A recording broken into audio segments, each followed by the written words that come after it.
qui essaye de nous enfermer sous-estime la colère du dollar. Pour les gars de Gîte Versailles, pour les gars de Villepinte, et pour toutes ces visiteuses de parloir qui font rentrer le sucre et l'espoir, otages des mêmes portes et couloirs, des mêmes petits pouvoirs. Pour les grosses peines, les potes libérables, et ceux qui portent le bracelet. Pour les Elvira qui passent le portique, et ceux qui font tout rentrer. Parce qu'on a tous des proches qui sont ou qui ont été emprisonnés. Un frère, une voisine, une camarade de lutte ou un cousin. Parce que quand on se tape une embrouille avec l'administration pénitentiaire, on peut avoir envie d'en parler. Parce que la police et la prison sont des menaces racistes. Je voulais les faire payer, ces bâtards qui nous ont piétinés. C'est toujours la même et à l'heure qu'il est. Ils prennent les familles pour des serpillères. Armé de peine, j'étais sur le banc. Ils m'ont pété, je suis aux arrivants, la fin de... À chaque jour suffit sa peine, moi je respire à peine. Le cœur fait la sirène, mon temps. Ce soir à Fleury ou à Fresnes, le daron fait la tenne. Et moi je traîne seul dehors. Parce que les parloirs sont souvent trop courts. Parce que la radio permet de communiquer par-dessus les murs de la tôle. Casse-Muraille, une émission pour libérer la parole des prisonniers, des prisonnières et de leurs proches. En direct jusqu'à 18h30 sur Prune 92 FM et sur prune.net. Salut, vous êtes en effet bien à l'antenne de Prune et comme chaque vendredi soir, vous écoutez Casse-Muraille. Cette semaine, on est en direct. La semaine dernière, on était en rediff. Et là, on se retrouve, on est dans les studios. Donc, si vous voulez nous envoyer une dédicace, un témoignage ou un message de force pour quelqu'un qui vous est proche à l'intérieur, vous pouvez nous contacter par message ou en nous appelant direct au 07 82 98 43 59. Casse-Muraille, c'est donc une émission anticarcérale où on s'efforce de faire sortir des témoignages de l'intérieur et proposer plus de connaissances et d'analyse de ce qu'est cette institution pour pouvoir la critiquer. Je suis dans les studios avec Gaël à la technique. Ouais, salut, c'est moi. Bonne écoute à tout le monde. Et Tim qui est en train d'arriver à toute vitesse après avoir resté fumer sa clope. Et voilà. Toujours dans la Pookie, cette émission. Ça ne s'arrête jamais. Est-ce que c'est vraiment ton micro que j'ai branché là ? Non, t'entends pas. Pardon, excuse-moi, là c'est de ma faute. 5. Hop. Allô. Oui, voilà, Salut. on t'entend. Ok. Voilà, donc nous voilà lancés sur les chapeaux de roue pour une émission où on va commencer par vous lire une lettre de BN. Et puis après, on va vous parler de choses et d'autres. Faudra rester à l'écoute pour savoir de quoi. Salut Casse-Muraille. La dernière fois, à propos du centre de détention, j'ai pu vous évoquer ma déception des lieux, du régime ouvert qui ne l'est pas vraiment, et des difficultés d'être dans un tout petit microcosme qui impacte tout le monde dès le moindre conflit. J'ai pu vous narrer tout ce que je ne peux livrer aux miens par souci de préservation. Cet été, la canicule a été dure à vivre, surtout à la buanderie avec les machines qui dégagent beaucoup de chaleur. Je suis toujours en doublette, et j'avoue que cela me pèse pas mal. Je suis toujours en attente pour le poste à la bibliothèque, mais les délais pour le CNE se rallongent, comme tous les effectifs, et donc la bibliothécaire actuelle est toujours en attente. C'est navrant. À propos de bouquins, je vais voir si je peux obtenir, et j'ai couru vers le Nil. J'attends le retour de la responsable bibliothèque qui peut rapporter des livres de la médiathèque de Poitiers. Dommage que je ne puisse le lire avant l'échéance du 10 septembre. Je ne me fais pas trop d'illusions non plus et me navre de voir ce qu'est devenue ma France des années 80-90. Nos jeunes sont dans la désillusion totale, hélas. Actuellement, entre la buanderie et le projet pro sur lequel je travaille, j'ai du mal à trouver un repos récupérateur le soir, n'étant pas seule. J'ai fait appel à une avocate également pour le futur combat juridique que je vais devoir mener. Même si j'arrive à mi-peine, il y a une foultitude de conditions à remplir pour passer les murs. Voilà pour les nouvelles de mon côté. J'ai hâte d'avoir des autres. À bientôt. Bise, BN. Bah oui, merci pour cette lecture. Carrément. Et ouais, voilà, il y a pas mal de choses à dire sur cette lettre. La première à laquelle je pensais, c'était quand elle parle du CNE, là, du coup, le Centre national d'évaluation, qui est l'endroit où, en fait, les prisonniers et les prisonnières qui ont des longues peines passent pour voir où est-ce qu'ils vont être affectés. Et du coup, voilà, ça a été un gros enjeu pour elle, puisque en fait, elle a été en détention à Nantes pendant plusieurs années. Elle a attendu pendant longtemps d'aller au CNE, où elle demandait de pouvoir être transférée à Poitiers. Et finalement, du coup, elle est passée au CNE. L'évaluation dure 6 semaines. Elle a été transférée comme ça du jour au lendemain, sans savoir. Du coup, elle n'a pas pu prendre ses affaires. Enfin, c'est toute une galère pour se retrouver en région parisienne, loin de sa famille. Et finalement, elle a passé 1 an et demi là-bas.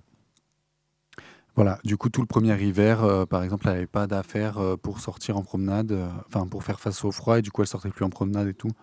Du coup, c'était quand même super dur, quoi. Et là, du coup, elle reparle du CNE en mode...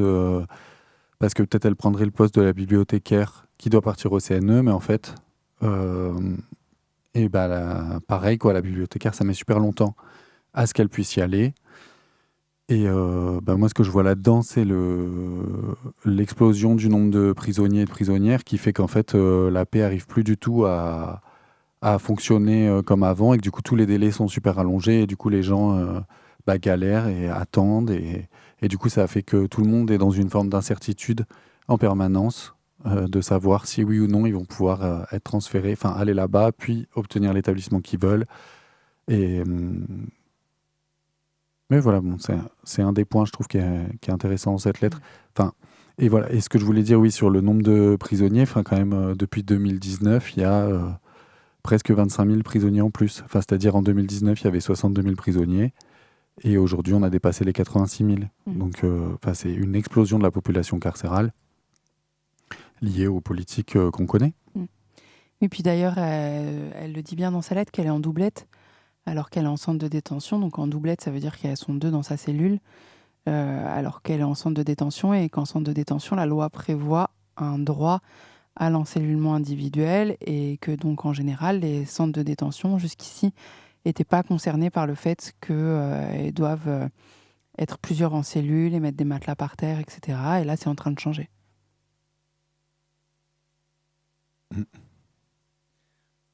Je lance une petite musique. Ouais. Et je vais vous faire écouter Périph de PLK. PLL. Ouais.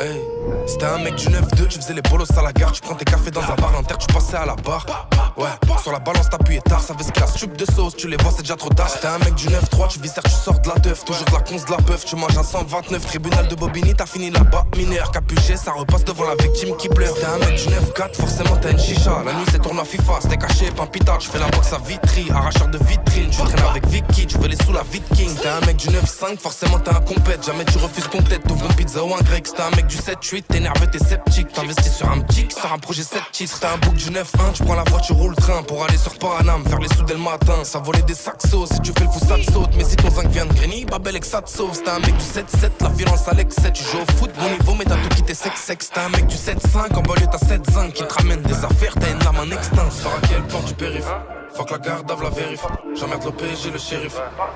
Les balances, faut les barrer, banlieue bien préparée. Y'a que des fous, sur à quelle porte du périph', faut que la garde av la vérif. J'emmerde l'OPG, le shérif. Les balances, faut les barrer, banlieue bien préparée. Y'a que des fous, sur à quelle porte du périph', faut que la garde av la vérif. J'emmerde l'OPG, le shérif. Les balances, faut les barrer, banlieue bien préparée. Y'a que des fous, c'était une du 9-2 que tu snaps en smart, indépendante qui dit à sa pote viens on se barre. Le week-end qui sort dans les carrés VIP, qu'à sa pote bourrée, qu'a dit la vérité. T'es une go du 9-3, t'as un frère au star, t'as jeté ton mec, c'était un vrai clochard. Tu bosses pour la mif, tu portes le dossard. Toi tu veux un fils, tu veux un vrai lossard. C'était une go du 9-4, toi tu bosses pour la jeunesse. 100 heures dans la semaine, toujours calme et sereine. C'était une go du 9-5, forcément t'as la mentale. T'as eu le permis à 18 ans, tu bombardes, tu roules en bas. C'était une go du 7-8, t'es connu dans le secteur. Grosse famille qui fait venir plusieurs fois l'inspecteur. Ton daron c'est une galère, ton frère c'est une galère. Combien de fois on t'a appelé, on t'a dit de planquer les affaires. T'es une go du 9-1, l'été tu le passes à Benidorm avec tous tes pinko. Pas un acte ton mec qui dort. C'était une go du 7-7, t'as monté ton petit salon. Esthétique, manicure, tous les jours t'es en talon. C'était une go du 7-5, le week-end tu traînes à l'arc. La semaine t'es en cours, tu continues, tu fais la fac. Ta meilleure pote elle est connue, tu grandis, t'évolues, tu veux des likes, des abonnés, un manager et une commune. Sur à quelle part du périph', faut que la garde av la vérif. J'emmerde l'OPG, le shérif. Les balances, faut les barrer, banlieue bien préparée. Y'a que des fous qui raquent par du périph'. Fuck la garde, lave la vérif. J'emmerde l'OPJ, le shérif. Les balances, faut les barrer, banlieue bien préparée. Y'a que des fous qui raquent par du périph'. Fuck la garde, lave la vérif. J'emmerde l'OPJ, le shérif. Les balances, faut les barrer, banlieue bien préparée. Y'a que des fous, que des tarés. Pour partager ton histoire, dénoncer ce que tu affrontes ou tout simplement envoyer de la force à l'intérieur, appel et SMS au 07 82 98 43 59.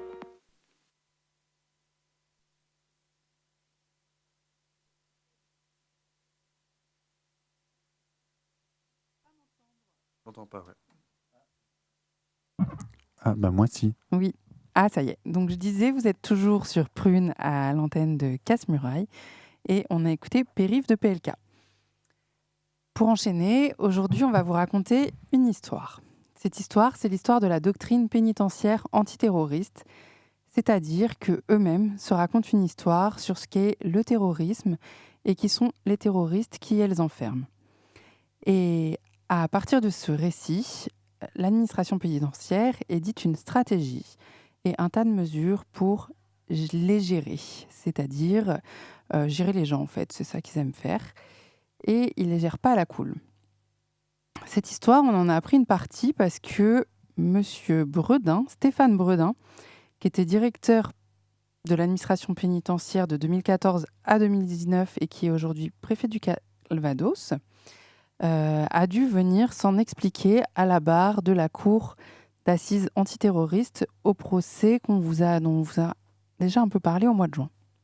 Là, du coup, le procès, c'était le procès de Michael Chiolo, qui a revendiqué une attaque au nom de Daesh contre des matons.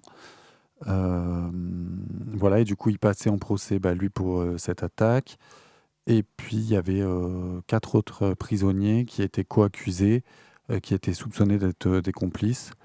Voilà, et du coup, ils ont tous été jugés dans ce cadre-là. Pour rappel, du coup, Michael Chiolo, il a pris perpétuité incompressible et les autres, ils ont pris 30 ans incompressible, 20 ans avec 2 tiers incompressible, 12 ans. Ouais, c'est ça. Le premier, il a pris une perpète avec 30 ans incompressible. Ouais. Et les autres, 20 ans, 13 ans. Ouais, c'est ça. Et un acquittement. Ouais. Et donc, Chiolo, il fait appel de cette perpète incompressible. Donc, voilà. Et donc, ces faits, cette attaque de Michael Chiolo, elle a donné lieu à une enquête du parquet national antiterroriste pour pouvoir construire le dossier d'instruction. Et donc, dans ce dossier, il y a une pièce de preuve importante qui est la sonorisation que les renseignements pénitentiaires avaient mis en place de la cellule de Michael Chiolo et du Gourbi, du quartier dans lequel, de la maison centrale de Condé, dans lequel il était. Et en fait, il y a tout un questionnement sur le travail du renseignement pénitentiaire, du fait que cette sonorisation, elle avait arrêté d'être exploitée peu de temps avant le mois de mars, donc le moment où Chiolo il a attaqué les matons avec sa compagne. Et du coup, les renseignements pénitentiaires, à travers la personne du directeur de l'administration pénitentiaire à l'époque, sont interrogés de leurs responsabilités et de pourquoi tout le dossier de sonorisation n'avait pas été transmis dans l'instruction. En gros, voilà, c'est pour ça qu'ils se retrouvent à venir expliquer et justifier quel était le travail des renseignements pénitentiaires à l'époque. Donc ça, on vous l'avait un peu raconté au mois de juin déjà. Et aussi, du coup, pour remettre en contexte leur travail, il vient raconter cette doctrine et son histoire du traitement des personnes soit condamnées ou prévenues pour des faits terroristes, donc qu'on appelle les prisonniers TIS, soit ce qu'ils appellent des prisonniers de droit commun, suspectés de radicalisation. Voilà. Ouais, c'est ça. Et du coup, ils disent qu'il y a toujours eu des gens condamnés pour terrorisme qui étaient en prison, que dans les années 80, c'était plutôt les Basques, les Corses et l'ultra-gauche. et qu'après, dans les années 90, il y a eu les premiers combattants islamistes qui sont rentrés des Balkans. Et que du coup, après, avec tout l'épisode Daesh dans les années 2010, il y a un renouveau des prisonniers qui arrive.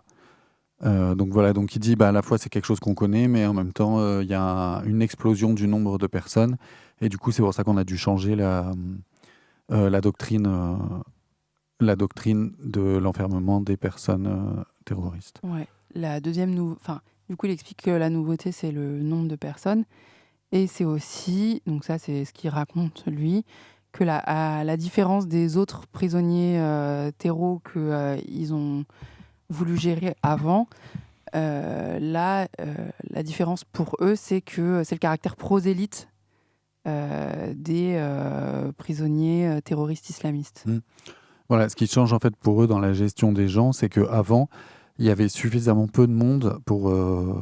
ce qu'ils appliquaient comme doctrine, c'était disperser, isoler. Donc ça veut dire mettre quelques personnes dans chacune des tôles, à des endroits où ils ne peuvent pas se parler les uns les autres, et chacun dans son coin, l'isolement. Et voilà. Mais là, avec l'explosion du nombre de personnes qui arrivent, du coup, ils ont dû créer des quartiers spécifiques et en fait regrouper les gens au sein des quartiers. Et du coup, c'est tout un truc ça a été un gros enjeu dans ce procès-là dont on vous parle, puisque les gens ont été regroupés dans le QMC2, donc le quartier de la maison centrale de Condé-sur-Sarthe, le deuxième quartier, le quartier 2. Et du coup, ils étaient 12 radicalisés ou suspectés de radicalisation ou condamnés pour terrorisme à se retrouver dans ce quartier-là. Et ensuite, en fait, c'est ce qu'ils leur ont reproché, de dire vous avez la même idéologie, vous partagez la même idéologie, vous êtes prêts à la violence ensemble, tout ça. Voilà. Tu veux dire, oui, c'est ça qui a donné les éléments pour montrer la complicité des autres personnes qui n'étaient pas directement impliquées dans l'attaque. On leur a dit, en fait, vu que vous partagez la même idéologie, on soupçonne que vous êtes aussi impliqués. C'est ça, ouais. Que vous partagez la même idéologie et que vous vous fréquentez. Sauf qu'on leur reproche de se fréquenter alors qu'ils sont 10 dans leur aile, qui sont à Condé, donc qui se veut être une prison hermétique, ce qui fait que tu ne peux pas fréquenter d'autres prisonniers que ceux de ton bâtiment. Et donc oui, en plus, ils sont 5 là, ils sont 5 dans le box, enfin ils sont 4 dans le box et il y a un autre co-accusé, et ce qu'on leur reproche, c'est de traîner ensemble, quoi. Du coup, d'avoir des rapports humains à 5 parmi les 10 personnes avec lesquelles ils peuvent essayer d'avoir des rapports humains. Et voilà. Et alors, ce qu'il dit par rapport aux prisonniers terroristes islamistes, c'est eux les TIS. Donc, il y a le risque de passage à l'acte. Ça, c'est un des trucs donc contre des autres membres, contre des membres de la paix ou contre d'autres prisonniers. Du coup, ils ont peur de ça, mais ils ont peur aussi de la dissimulation. Ce qui fait que, en fait, ils ont peur. Si les gens sont prosélytes, parlent beaucoup, essaient de motiver d'autres gens à les rejoindre, ils ont peur de ça. Mais si les gens se tiennent tranquilles à l'écart, ils voient ça aussi comme un risque. Ils trouvent ça suspect parce que c'est sûrement que les gens sont en train de se dissimuler pour pouvoir attaquer à un moment ou un autre. Ce qui fait qu'ils sont dans une parano complète en permanence, quoi. Ouais, voilà. Et leur grande crainte, donc comme on le disait, c'est le prosélytisme, parce qu'ils ont peur que cette radicalisation contamine tout le reste de la prison. Et leur autre crainte, c'est un passage à l'acte violent. C'est pour ça que les renseignements pénitentiaires les surveillent, au même titre qu'ils surveillent les prisonniers du grand banditisme, étiquetés comme dangereux par l'administration pénitentiaire, et les prisonniers qui sont aussi fichés comme ayant des problèmes psychiatriques. Et donc, dans les années 90, donc avant la création des quartiers d'évaluation de la radicalisation et des quartiers pour radicaliser, les prisonniers donc condamnés pour des faits terroristes, ils étaient tous en maison d'arrêt en Île-de-France, parce que la paix voulait les mettre en maison d'arrêt sécuritaire, puis en maison centrale sécuritaire, et que les maisons d'arrêt sécuritaires, elles sont en Île-de-France.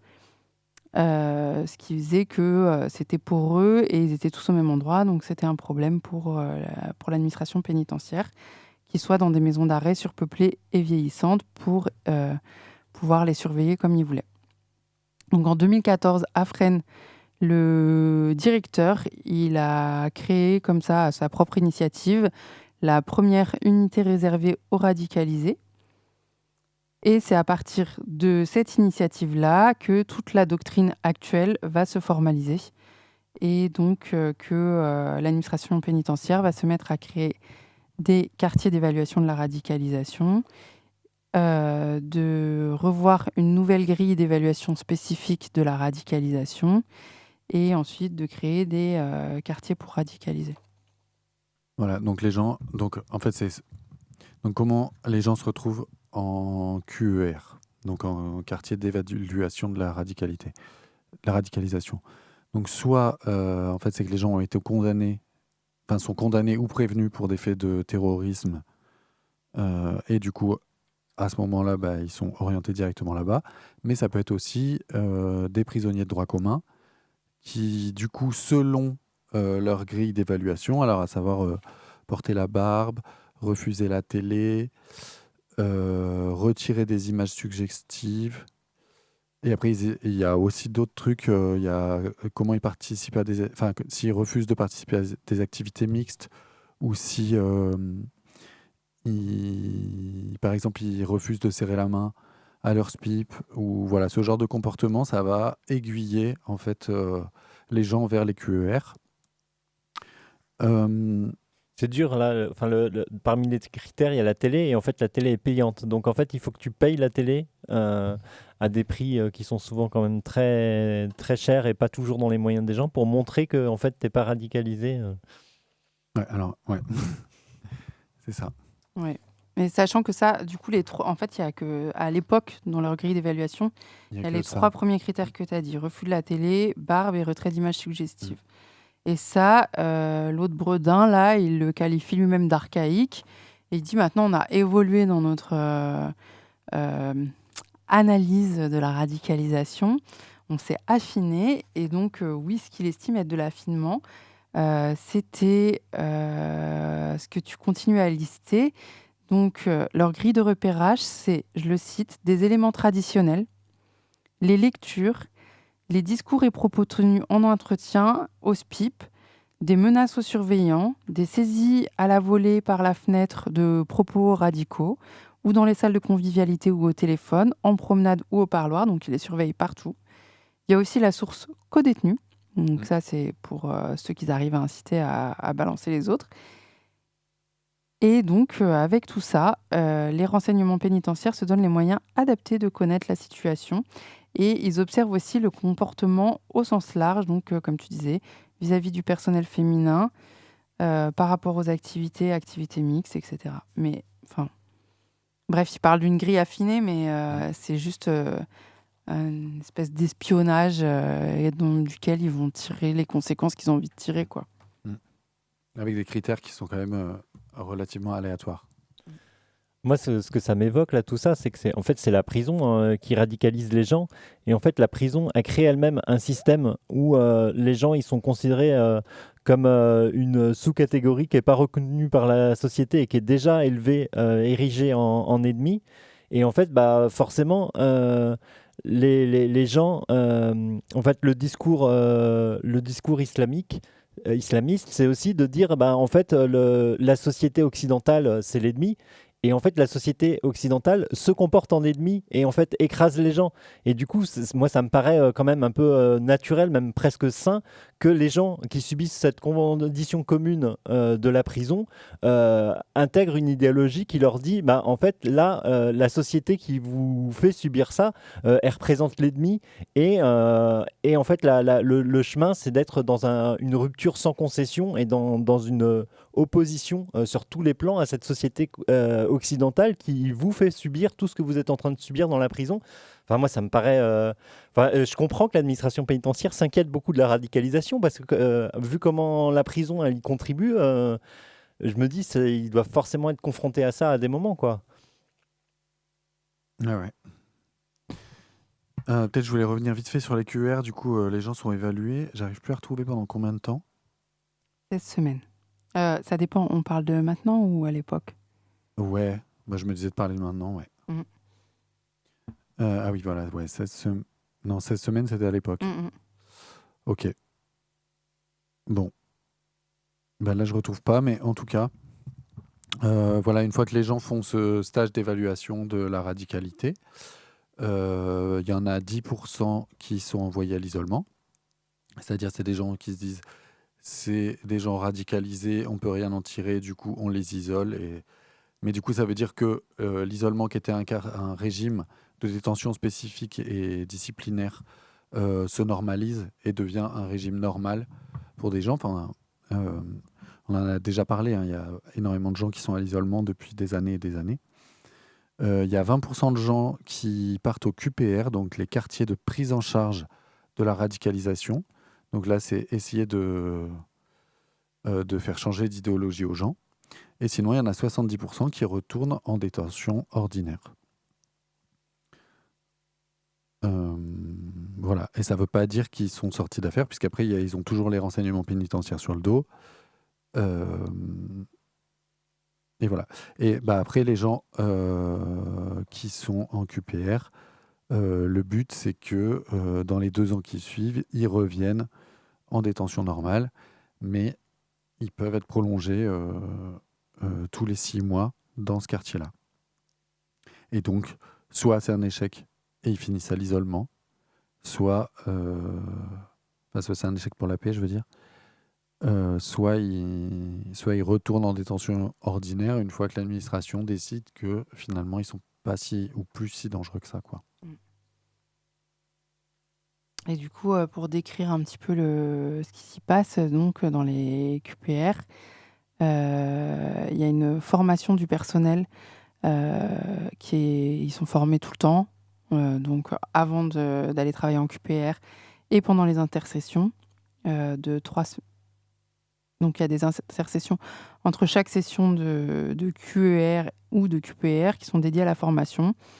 Et il y a une équipe pluridisciplinaire avec des surveillants, des SPIP, des médiateurs du fait religieux, des binômes de soutien avec un psychologue et un éducateur et des intervenants extérieurs qui font par exemple de la géopolitique sur le conflit israélo-arabe, je le dis comme il l'a dit, hein, l'Afghanistan, la Syrie, pour déconstruire.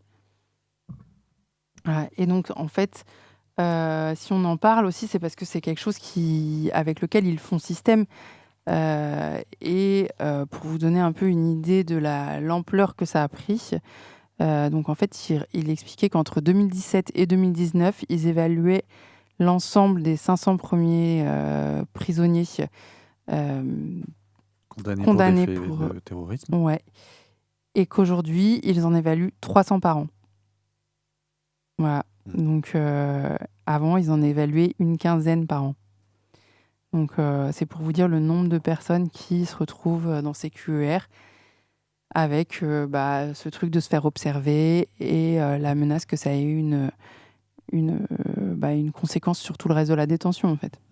Et vu le nombre de gens qui finalement en ressortent dès le début, enfin du coup les 70% de gens qui après un séjour en QER ressortent, en fait on peut se demander s'il n'y a pas déjà en fait une volonté, c'est pas une mesure disciplinaire dissimulée que d'envoyer les gens dans les QER et de leur faire craindre de tomber sous le régime antiterroriste et du coup d'avoir une détention beaucoup plus vénère que le régime normal, quoi. Ouais. Enfin, en tout cas, c'est aussi pour ça qu'on a envie d'en parler, dans cette menace psychose qui font planer sur les prisonniers et les prisonnières, quoi. Parce qu'en fait, on parle beaucoup des QLCO en ce moment, mais les QR et les QPR, c'est aussi des quartiers où les personnes sont isolées du reste de la détention, mis dans des circuits hyper hermétiques et complètement observés.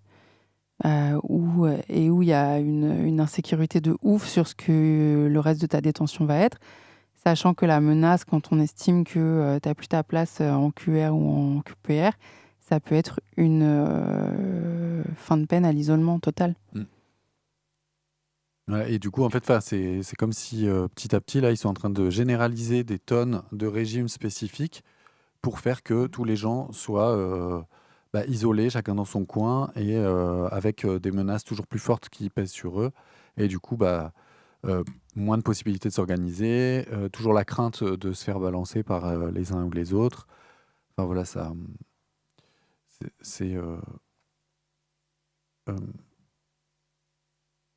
mais je sais pas comment finir cette phrase. Voilà.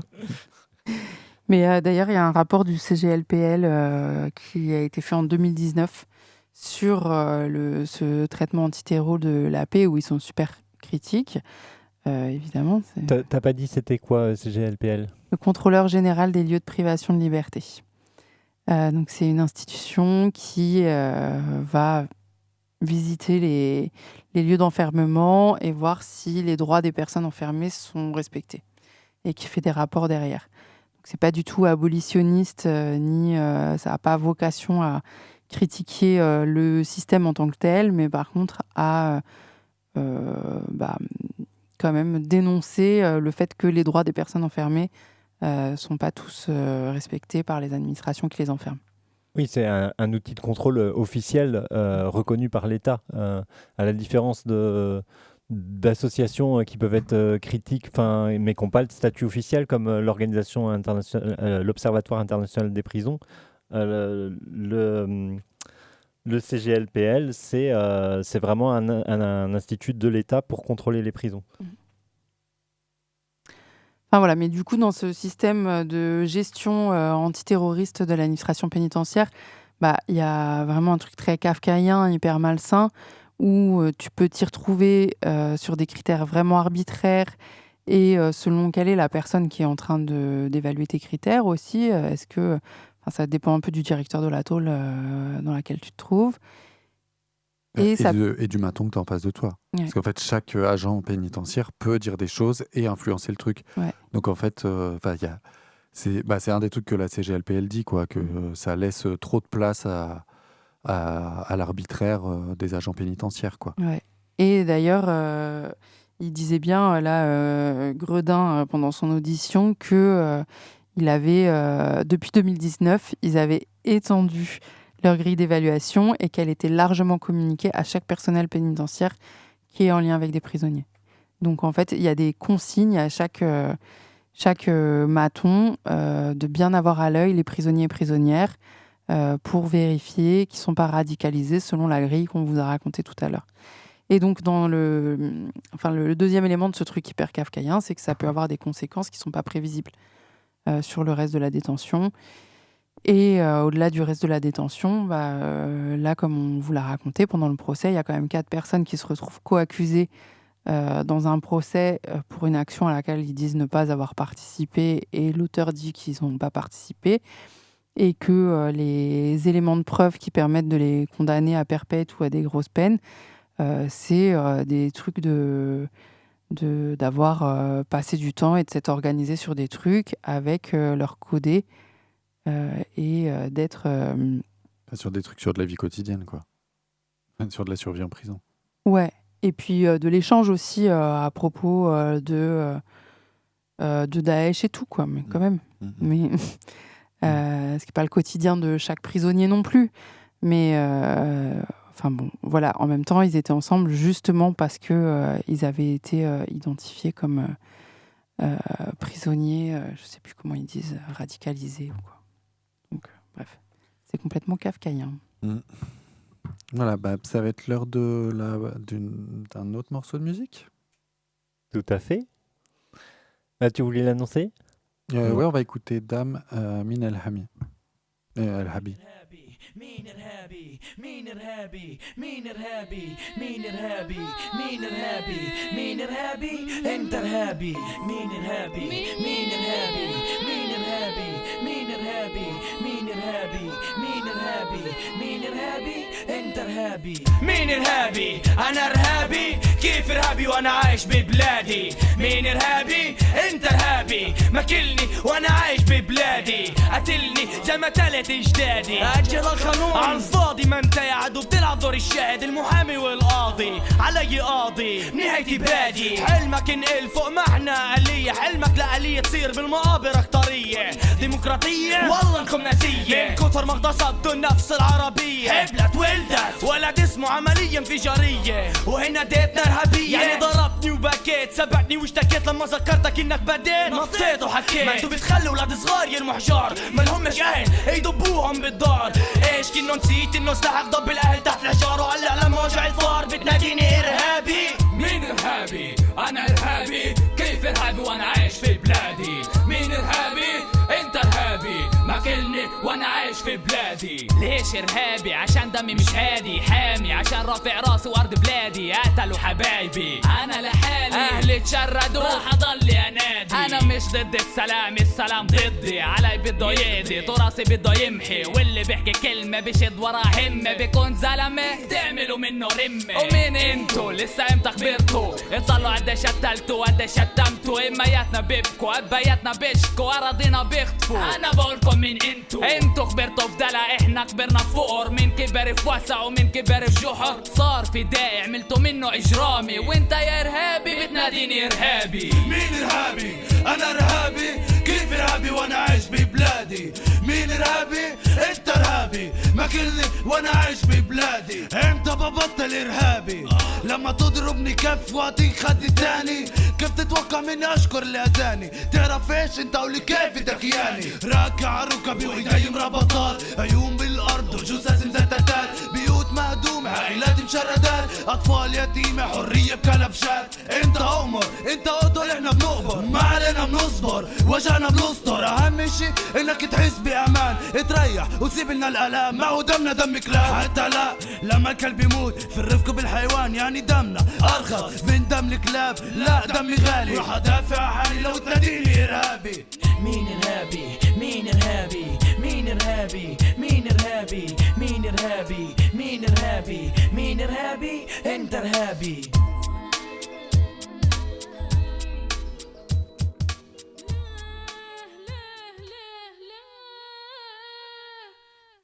Casse-Muraille, une émission pour libérer la parole des prisonniers, des prisonnières et de leurs proches. Voilà, vous êtes donc toujours à l'écoute de Casse-Muraille. On va terminer cette émission sur les annonces de Darmanin de la semaine. On devrait se faire un jingle en fait. Voilà, puisque du coup Darmanin a été renommé ministre des tribunaux et des prisons cette semaine. Et bon, dès sa renomination, il a fanfaronné sur l'ouverture du QLCO de Condé-sur-Sarthe en novembre prochain, donc le quartier de lutte contre la criminalité organisée. Voilà, c'est la grosse com dont on parle à Casse-Muraille depuis le mois de février au moins.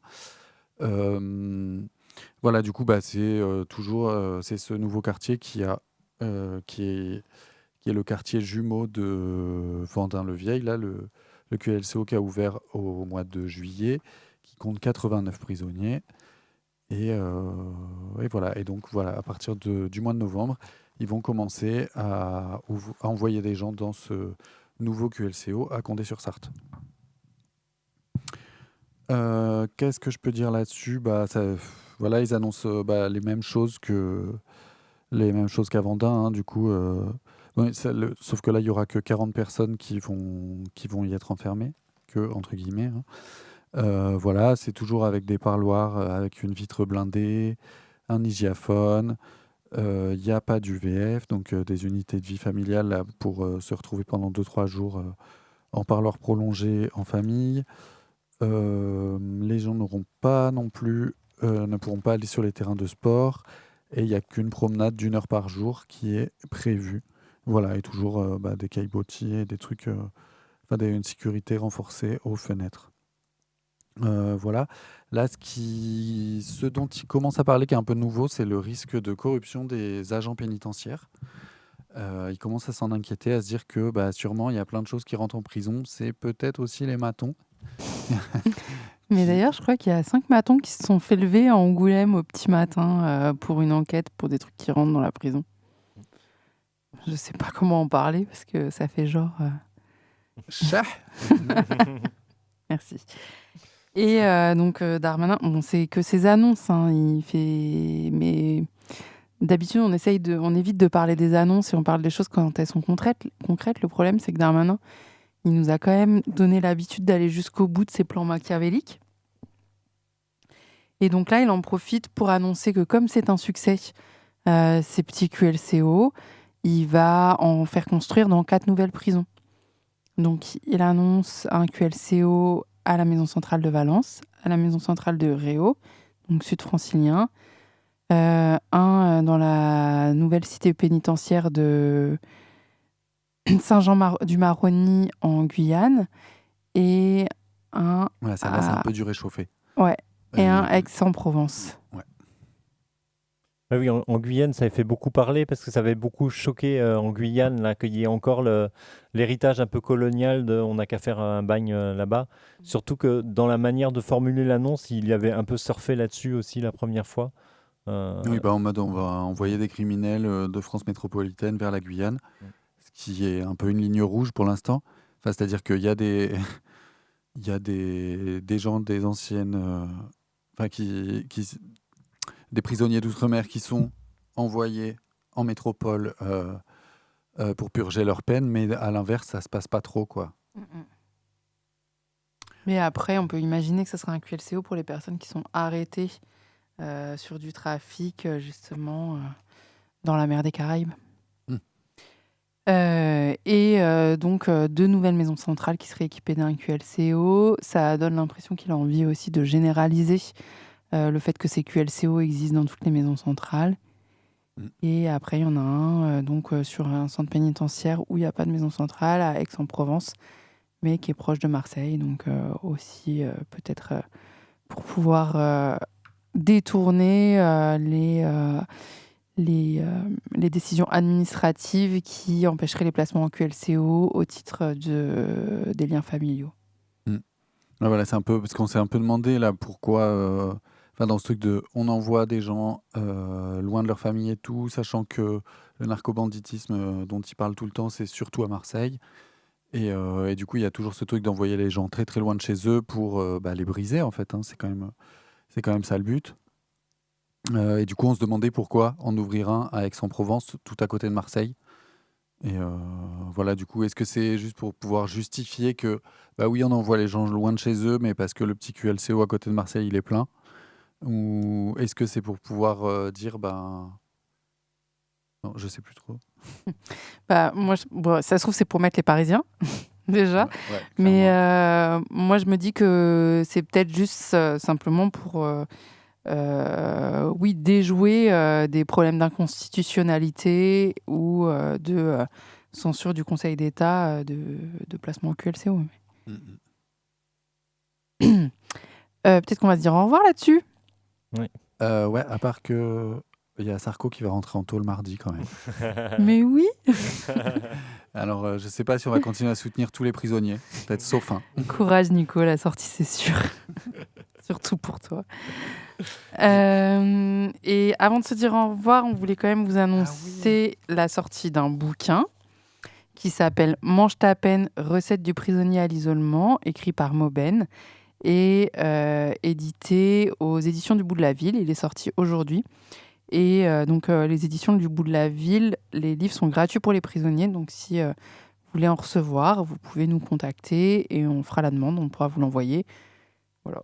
Ouais, du coup, c'est un prisonnier qui est à l'isolement depuis une 20aine d'années, si je ne me trompe pas, et du coup qui a fait un petit livre de recettes spéciales sur toutes les manières de cuisiner des trucs pas trop dégueulasses dans ces conditions spécifiques de l'isolement, quoi. Voilà, du coup, vous pouvez nous contacter si vous voulez un bouquin, on peut faire suivre la demande et que vous le receviez. Voilà, et en attendant, on se dit à dans 15 jours. Et non, et l'autre truc qu'on voulait dire, c'est qu'il y a l'Envolée, le dernier numéro de l'Envolée qui vient de sortir. Et du coup, on n'a pas le temps d'en parler plus aujourd'hui, mais en tout cas, s'il y a des gens qui sont intéressés pour recevoir un journal contre les prisons qui relaye la parole des prisonniers et de leurs proches, et pareil, contactez-nous et on pourra vous l'envoyer.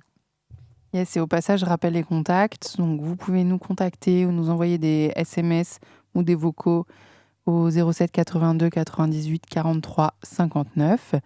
On a Signal et WhatsApp si vous préférez. On est aussi joignable sur les réseaux sociaux, un peu tous. Et on entretient des correspondances et vous pouvez nous joindre par courrier à Casse-Muraille, chez B17, 17 rue Paul Bellamy, 44 000 Nantes. Merci, au revoir, à bientôt. Salut. Casse-Muraille, une émission pour libérer la parole des prisonniers, des prisonnières et de leurs proches.